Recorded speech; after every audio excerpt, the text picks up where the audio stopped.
الحمد لله نحمده ونستعينه ونستغفره ونؤمن به ونتوكل عليه ونعوذ بالله من شرور أنفسنا ومن سيئات أعمالنا من يهده الله فلا مضل له ومن يضلله فلا هادي له وأشهد أن لا إله إلا الله وحده لا شريك له وأشهد أن سيدنا وسندنا ونبينا ومولانا محمدا عبده ورسوله صلى الله تعالى عليه وعلى آله وأصحابه وبارك وسلم تسليما كثيرا أما بعد فأعوذ بالله من الشيطان الرجيم بسم الله الرحمن الرحيم والفجر وليال عشر والشفع والوتر والليل إذا يسر هل في ذلك قسم لذي حجر آمنت بالله صدق الله مولانا العظيم وصدق رسوله النبي الكريم ونحن على ذلك من الشاهدين والشاكرين والحمد لله رب العالمین۔ بزرگان محترم اور برادران عزیز، اب سے 6 دن کے بعد یا ہو سکتا ہے کہ 5 دن کے بعد ذوالحجہ کا مہینہ شروع ہونے والا ہے، یعنی اگلے جمعہ آنے سے پہلے انشاءاللہ ذوالحجہ کا مہینہ شروع ہو جائے گا۔ اللہ تبارک و تعالی نے اس مہینے کو بھی ایک منفرد خصوصیت عطا فرمائی ہے اور اس کے خصوصی فضائل بیان فرمائے۔ یہ اللہ تبارک و تعالی کا فضل و کرم ہے کہ یوں تو سال کے 12 مہینے اور مہینے کے 30 دن اور دن کے 24 گھنٹے سب اللہ تبارک و تعالی کے پیدا کیے ہوئے ہیں، سب ایک جیسے ہیں دیکھنے میں۔ دن کے وقت سورج نکلتا ہے، رات کو غروب ہو جاتا ہے، اندھیرا ہو جاتا ہے، دیکھنے میں سارے دن ایک جیسے ہیں، سارے مہینے ایک جیسے ہیں، سارے سال ایک جیسے، لیکن کسی خاص زمانے کو اللہ تبارک و تعالی اپنے فضل و کرم سے منتخب فرما لیتے ہیں اپنی خصوصی رحمت نازل کرنے کے لیے، اور جب اس کو اپنی طرف منسوب فرما دیتے ہیں یا اپنی رحمت کے لیے اس کو منتخب فرما دیتے ہیں تو اس میں دوسرے دنوں اور مہینوں کے مقابلے میں زیادہ تقدس پیدا ہو جاتا ہے، ورنہ سب برابر ہے۔ جو کچھ تقدس پیدا ہوتا ہے وہ اللہ جل جلالہ کے اس خاص وقت یا زمانے کو منتخب فرمانے کی وجہ سے ہوتا ہے۔ جیسے رمضان کا مہینہ اللہ تبارک و تعالی نے منتخب فرمایا اپنی خصوصی رحمتوں کے نزول کے لیے، عبادتوں کی قبولیت کے لیے، اور اللہ تبارک و تعالی نے اپنی رحمت کے دروازے اس میں کھول دیے تو رمضان کا مہینہ مقدس ہو گیا، ورنہ اس میں اور دوسرے مہینوں میں ظاہری اعتبار سے کوئی فرق نہیں، لیکن اللہ تبارک و تعالی نے اس کو منتخب فرما لیا تو اس میں تقدس پیدا ہو گیا۔ یہ کیوں کرتے ہیں؟ اس کی وجہ یہ ہے اللہ تبارک و تعالی ہی بہتر جانتے ہیں، لیکن ہم جیسے لا علموں کو اس کی وجہ یہ سمجھ میں آتی ہے کہ انسان جب اپنے دنیا کے کام دھندے میں لگتا ہے تو کام دھندے میں لگنے کی وجہ سے وہ اپنے اصل زندگی کے مقصد سے بعض اوقات دور ہو جاتا ہے یا اس کو بھولا بیٹھتا ہے۔ پیدا تو ہوا تھا اللہ تبارک و تعالیٰ کے ساتھ تعلق قائم کرنے کے لیے، اللہ تعالیٰ کی بندگی کرنے کے لیے، اللہ جل جلالہ کی اطاعت کرنے کے لیے۔ وما خلقت الجن والانس الا لیعبدون، اللہ تعالیٰ نے فرمایا کہ میں نے انسان اور جنات کو صرف اپنی بندگی کے لیے پیدا کیا ہے۔ بندگی کے معنی ہے کہ اللہ تعالیٰ کے حکم کی اطاعت، اس کے لیے پیدا کیا۔ لیکن جب ہم دنیا کے کام دھندے میں لگتے ہیں، تجارت میں، زراعت میں، ملازمت میں، پیسے کمانے میں اور انسانوں کے ساتھ میل جول میں، بیوی بچوں کے ساتھ ہنسنے بولنے میں، تو اپنے اس مقصد سے جس کے لیے ہم دنیا میں آئے تھے بعض اوقات غافل ہونے لگتے ہیں، اور اس غفلت کے نتیجے میں اللہ تبارک و تعالیٰ کے ساتھ جو تعلق قائم ہونا چاہیے تھا اس میں کمزوری آنے لگتی ہے۔ تو تھوڑے تھوڑے وقفوں سے اللہ تبارک و تعالیٰ کسی خاص دن یا کسی خاص رات یا کسی خاص ہفتے یا کسی خاص مہینے کو کہہ دیتے ہیں یہ ہمارا ہے، اور ہم نے اس کو اپنی خصوصی رحمتیں نازل کرنے کے لیے منتخب فرمایا ہے، تاکہ بندے جو ذرا دور بھٹکے جا رہے ہیں وہ ان خاص دنوں میں اللہ تعالیٰ کے قریب آ جائیں اور اللہ تبارک و تعالیٰ کی عبادت کر کے، اللہ تعالیٰ کی طرف رجوع کر کے، اللہ تعالیٰ کے ساتھ تعلق قائم کر کے اپنا وہ کمزور پڑتا ہوا تعلق اس کو مضبوط بنا لیں۔ اس لیے تھوڑے تھوڑے وقفوں سے اللہ تبارک و تعالیٰ فرماتا ہے یہ رات بڑی تمہارے لیے رحمت والی ہے، یہ دن تمہارے لیے بڑا کارآمد ہے، یہ مہینہ تمہارے لیے بہت رحمتوں کا موجب ہے، تاکہ بندے اس کی وجہ سے جو دور بھٹکے جا رہے ہیں ان کو قریب لایا جائے۔ تو یہ رمضان مبارک سے لے کر اور ذوالحجہ اور محرم تک ایک اللہ تبارک و تعالیٰ نے سلسلہ رکھا ہے۔ رمضان کا مہینہ آیا تھا، رحمتوں کا مہینہ، اس کے ختم ہوتے ہی شوال شروع ہو گیا، اور شوال سے حج کے مہینے شروع ہو جاتے ہیں، اشہر الحج، اور الحج اشہر معلومات قرآن کریم میں فرمایا کہ حج کے کچھ متعین مہینے ہیں، وہ شوال سے شروع ہوتے ہیں۔ شوال آتا ہے، ذی القعدہ آتا ہے، اور پھر ذوالحجہ کے 10 دن بلکہ 12 دن وہ حج کے لیے اللہ تعالی نے مخصوص فرمائے ہیں۔ ان میں بھی شوال اور ذی القعدہ جو ہے یہ حج کی تیاری کے لیے ہیں۔ پہلے زمانے میں جب لوگ سفر کرتے تھے تو مکہ مکرمہ تک پہنچنا کوئی ایسا نہیں تھا کہ صبح کو بیٹھے اور 3 گھنٹے میں پہنچ گئے، بلکہ مہینے لگتے تھے۔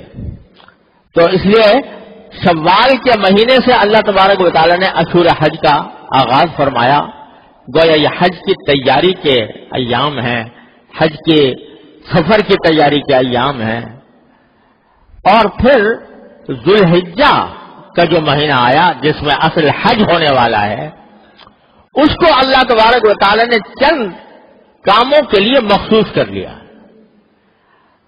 اس کام کے لیے مخصوص کر لیا کہ اس میں بعض عبادتیں ایسی ہیں جو اسی ذوالحجہ کے مہینے میں ہی ادا کی جا سکتی ہیں، وہ اور دنوں میں نہیں ہو سکتی۔ مثلا حج ہے، عرفات کے اندر وقوف ہے، 9 ذوالحجہ کو اللہ تبارک و تعالیٰ نے یہ حج کا سب سے اعلیٰ رکن مقرر کیا ہے، وہ عرفات کے میدان میں لوگ جمع ہوں، ظہر کے بعد سے کھڑے ہو کر اللہ تعالیٰ کے حضور دعائیں کریں، ذکر کریں، استغفار کریں۔ یہ اتنی عظیم عبادت، لیکن یہ صرف 9 ذوالحجہ کے ساتھ مخصوص ہے. آج بھی وہی عرفات کا میدان ہے, آج بھی وہی جگہ ہے, جبل رحمت ہے, مسجد نمرہ ہے, وہی جگہ ہے. لیکن آج جا کر کوئی آدمی صبح سے لے کے شام تک وقوف کرے, کچھ بھی نہیں ہوگا. یعنی حج کی کوئی فضیلت حاصل نہیں ہوگی. اس خاص دن کے اندر اللہ تبارک و تعالیٰ نے وہ فضیلت رکھ دی ہے. بتلانا یہ منظور ہے وہی بات کہ کسی چیز میں تقدس اپنی ذات سے پیدا نہیں ہوتا, ہمارے اس کو منتخب کرنے سے پیدا ہوتا ہے, ہمارے اس کو نسبت دینے سے پیدا ہوتا ہے, ویسے نہیں پیدا ہو جاتا. تو اس واسطے ذوالحجہ کے مہینے میں اللہ تعالیٰ نے اس مہینے کو منتخب کیا حج کے لیے, جو اور کسی مہینے میں وہ عبادت ادا نہیں ہو سکتی, ذوالحجہ میں ہو سکتی. قربانی کے لیے منتخب کیا کہ قربانی بھی سارے سال اور دنوں میں آپ 1000 بکرے ذبح کرتے رہو, قربانی کی عبادت ادا نہیں ہوگی. 1000 گائے ذبح کرتے رہو, قربانی کی عبادت ادا نہیں ہوگی. لیکن 3 دن منتخب فرما لیے, 10, 11, 12 ذوالحجہ. اس میں کہہ دیا کہ جتنی تم جانور کے گلے پر چھری پھیرو گے اس سے زیادہ اللہ تبارک و تعالیٰ کو ان دنوں میں کوئی عمل محبوب نہیں. 3 دن میں کر رہے ہو تو وہ اللہ تبارک و تعالیٰ کے ہاں قرب کا ذریعہ بن رہا ہے, تقرب کا ذریعہ بن رہا ہے, تمہارے اعمال میں اضافے کا ذریعہ بن رہا ہے, تمہارے درجات اس سے بلند ہو رہے ہیں. وہی کام 9 ذوالحجہ کو کر لو یا 13 ذوالحجہ کو کر لو یا 14 کو, تو کچھ بھی نہیں, قربانی کی کوئی عبادت نہیں ہوگی. اللہ تعالیٰ نے ان دنوں کو اس کام کے لیے مخصوص کر لیا. تکبیر تشریق ہے جو 9 ذوالحجہ سے لے کر اور 13 ذوالحجہ تک جاری رہتی ہے. ہر نماز کے بعد بلند آواز سے تکبیر کہنا, اللہ اکبر لا الہ الا اللہ واللہ اکبر للہ الحمد. یہ تکبیر تشریق انہی دنوں میں مشروع ہے. آج پڑھ لو, یہ تو اللہ کی بڑائی کا بیان ہے نا, اللہ تعالیٰ کی بڑائی کا بیان ہے. اللہ اکبر لا الہ الا اللہ واللہ اکبر وللہ الحمد. اللہ تعالیٰ کی کبریائی کا بیان ہے, اللہ تعالیٰ کی بڑائی کا اظہار ہے, اللہ تعالیٰ کی حمد کا اظہار ہے. لیکن آج کر لو تو وہ تکبیر تشریق کا کوئی فائدہ حاصل نہیں ہوگا, وہ ثواب نہیں ملے گا. یہ بتانا منظور ہے کہ جب ہم کہہ دیں اس وقت تو ہے وہ عمل اللہ تبارک و تعالیٰ کے یہاں مشروع اور قابل ثواب, اور اپنی عقل سے تم کوئی وقت مقرر کر لو کسی کام کے لیے, اس میں کوئی ثواب نہیں, اس میں کوئی اجر نہیں. تو یہ اللہ تعالیٰ نے ذوالحجہ کے مہینے کو چند ایسی عبادتوں کے لیے مخصوص فرمایا ہے جو سال کے کسی اور مہینے میں ادا نہیں ہو سکتے. اور یہی سے یہ سبق ملتا ہے جو بہت بڑا سبق ہے کہ کسی چیز کا عبادت ہونا, کسی چیز کا عبادت اور طاعت ہونا اور اللہ تعالیٰ کے ہاں موجب اجر و ثواب ہونا, اس کے لیے یہ ضروری ہے کہ قرآن اور سنت میں یا صحابہ کرام کے عمل میں اس کی کوئی اصل موجود ہو, تب تو ہے وہ عبادت. اور جس چیز کے اندر نہ تو قرآن میں اس کا حکم آیا, نہ رسول کریم سرور دو عالم صلی اللہ علیہ وسلم نے اس کا حکم دیا, نہ صحابہ کرام کے عمل میں اس کا کوئی ثبوت ہے, ایسی چیز اگر ہم عبادت سمجھ کر کریں گے تو وہ عبادت نہیں ہوگی, وہ بدعت بن جائے گی. بدعت کے معنی ہے ایک ایسی نئی چیز اپنی طرف سے ایجاد کرنا کہ جو قرآن و سنت اور صحابہ کرام کے عمل سے ثابت نہیں, اس کو عبادت سمجھ کے کرنا, یہ چیز جو ہے یہ اس کو بدعت بنا دیتی ہے. اور حدیث میں رسول اللہ صلی اللہ علیہ وسلم نے ارشاد فرمایا کہ کل بدعت ضلالہ, ہر بدعت گمراہی ہے. جیسے میں ابھی مثال دے رہا تھا نا تکبیر تشریق کی, اللہ کی بڑائی کا بیان ہے نا, اگر کوئی شخص یہ کہے بھائی ان دنوں میں تو خیر ہے ہی، میں یہ طریقہ جاری کرتا ہوں کہ ذوالقعدہ کی جو ہے آخری عشرے میں بھی بلند آواز سے ہر نماز کے بعد اللہ اکبر پڑھنا چاہیے زور زور سے، جیسے کہ تکبیر تشریق پڑھی جاتی ہے ان دنوں میں. آج اگر کوئی یہ کہے اور ساتھ ہی یہ بھی کہے کہ یہ بھی عبادت ہے، یہ سنت ہے، تو یہ عمل کیا بن جائے گا؟ یہ بدعت بن جائے گا. کیوں؟ اس لیے کہ اللہ تعالیٰ نے جس جگہ اس کو مشروع کیا ہے اس جگہ کے اندر اگر آپ کرو گے تو وہ سنت ہے، وہ باعث اجر و ثواب ہے. لیکن اگر کوئی شخص اور اپنی طرف سے شروع کر دے تو یہ بدعت ہے، یعنی دین میں اپنی طرف سے اضافہ ہے. حالانکہ دیکھنے میں کوئی بری بات نہیں لگ رہی، اللہ کی بڑائی کے بیان ہو رہا ہے، لیکن غلط جگہ پر ہو رہا ہے، غلط عقیدے کے ساتھ ہو رہا ہے، لہذا وہ بدعت بن گئی اور وہ جائز نہ رہی. یا یہ کہ جیسے ایک زمانے میں ایسا ہوا تھا کہ جس دن عرفات میں حاجی جمع ہوتے ہیں اور وہاں پر وقوف کرتے ہیں 9 ذی الحجہ کو، تو بعض لوگوں کے دل میں یہ خیال آیا کہ بھئی وہاں پر لوگ میدان عرفات میں جمع ہیں، اللہ تعالیٰ کی عبادت کر رہے ہیں، چلو ہمارے پاس بھی ایک میدان ہے ہمارے شہر کے باہر، سب لوگ وہاں جمع ہو جائیں، ہم بھی دعا کریں. اس کو یہ ایک زمانے میں یہ ایک رسم نکلی تھی، اور ہوا یہ کہ لوگوں نے آپس میں ایک دوسرے سے کہا بھئی وہ اس کی مشابہت اختیار کرنے کے لیے عرفات کے میدان کی، اور عرفات کے میدان میں جو عبادت ہو رہی ہے اس کی مشابہت اختیار کرنے کے لیے چلو بھائی سارے شہر والے اپنے شہر کے باہر ایک میدان میں جمع ہوں گے اور وہاں بھی سارا دن گزاریں گے اور وہیں پر نفلیں پڑھیں گے اور دعا کریں گے اور کھڑے ہوں گے اور وقوف کریں گے. یہ سلسلہ شروع ہوا تو علماء کرام نے اس کی مخالفت کی. اس کو تعریف کہتے تھے، فقہ کی کتابوں میں لکھا ہوا ہے اس کو تعریف کہتے ہیں، یعنی عرفات منانا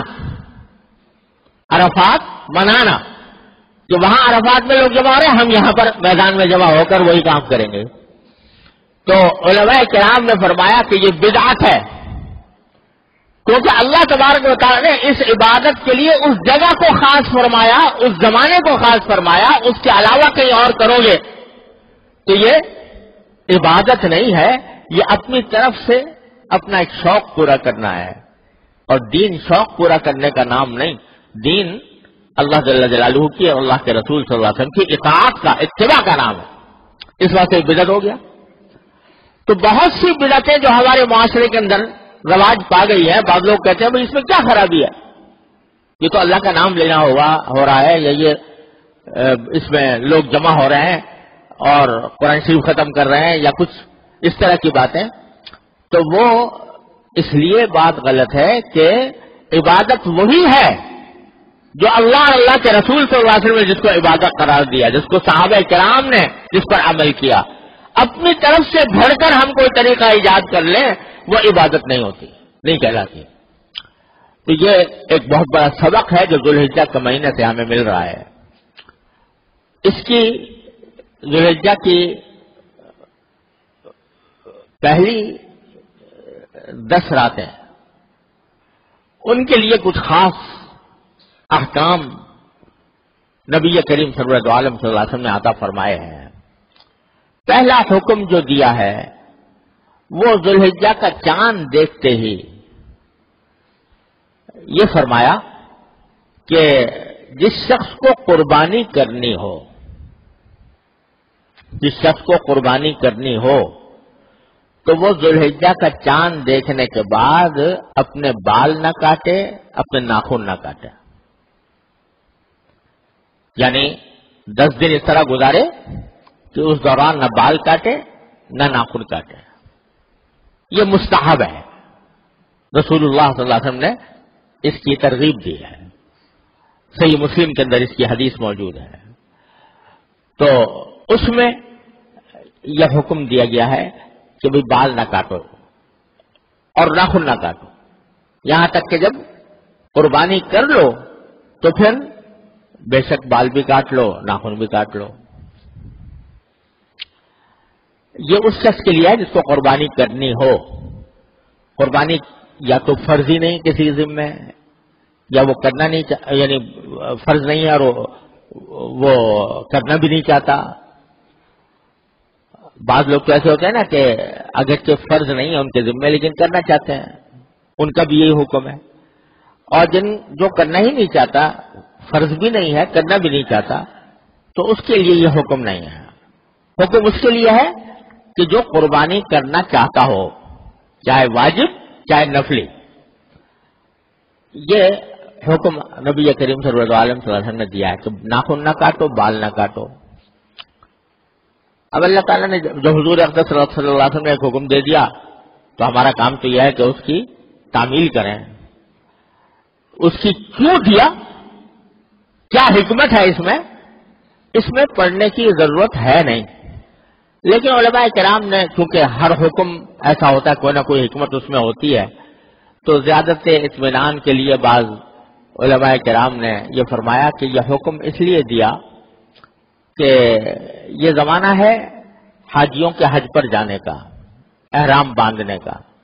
جب حاجی حج کا احرام باندھتا ہے تو اس کے اوپر بہت سی پابندیاں عائد ہوتی ہیں۔ سلا ہوا کپڑا نہیں پہن سکتا، خوشبو نہیں لگا سکتا، بال نہیں کاٹ سکتا، ناخن نہیں کاٹ سکتا جب تک کہ حالت احرام میں ہے۔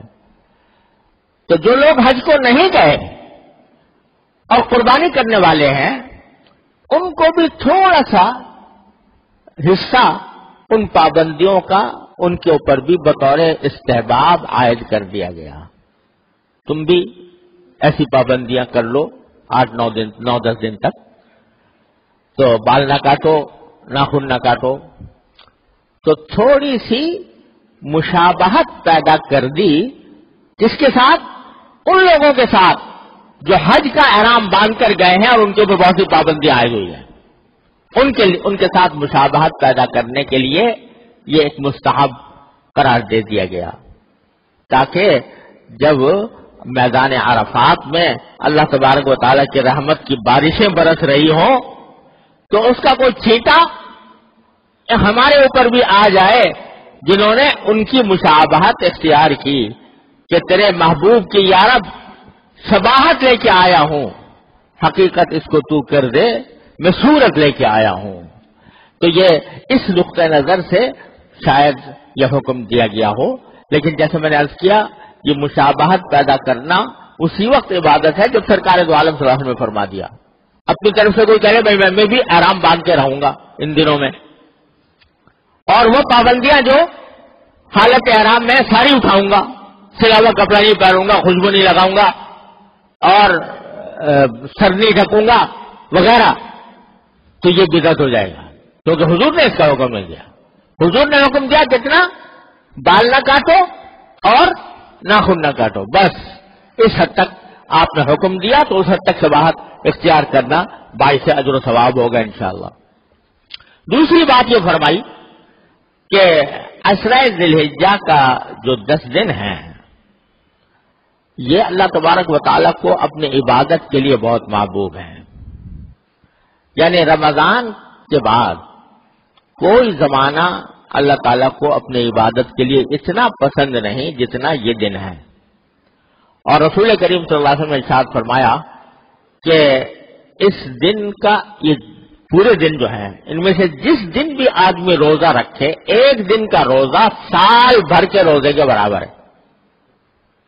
تو 9 دن روزے کے ہیں، 10واں دن تو عید کا ہے، اس میں روزہ رکھنا حرام ہے، لیکن 9 دن جو ہیں ان میں سے جس دن بھی آدمی روزہ رکھے تو ایک دن کا روزہ 1 سال کے روزوں کے برابر ہے،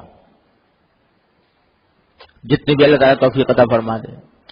اور یہ جو راتیں آ رہی ہیں 10 کی 10 راتیں، پہلی رات سے لے کر 10ویں رات تک، ہر رات کی عبادت شب قدر کی عبادت کے برابر ہے۔